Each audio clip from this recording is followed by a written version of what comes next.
ప్రతిజ్ఞ. దేవుడే నిజమైన నా తండ్రి మరియు పరలోకమే నా నిజమైన దేశం. నా పౌరశుద్ధి పరలోకం ఉన్నదని నాకు ఎల్లప్పుడూ జ్ఞాపకం ఉండను. ప్రపంచంలో ఉన్న ప్రజలందరూ ఆ దేశంకు చెందిన వారు మరియు ఆ దేశం నుండే వచ్చిన వారు. చేయుటకు దేవుడు నాకు ఇచ్చిన పనిని పూర్తి చేసి తిరిగి పరలోకం నా తండ్రి వద్దకు వెళ్ళవలెనని నేను ఎరుగుదును. దేవుడు నా నిజమైన బిడ్డ అంటకు నేను ఎల్లప్పుడూ కృషి చేయుదును. దేవునికి అనుకూలంగా ఆయన ఎదుట పరిశుద్ధంగా నేను ఎల్లప్పుడూ ఉండేదను. దేవునికి సజీవ యాగముగా నన్ను నేను సమర్పించుకొందును.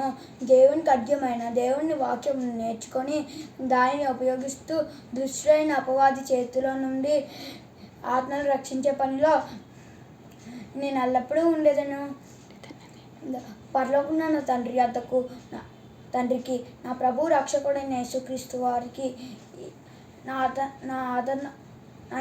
ఆదరణకర్త అయిన పరిశుద్ధాత్మ దేవుడికి ఈ ప్రతిజ్ఞ చేయుచున్నాను. వారి సంతోషమే నా ఆనందానికి మూలం. Thank you.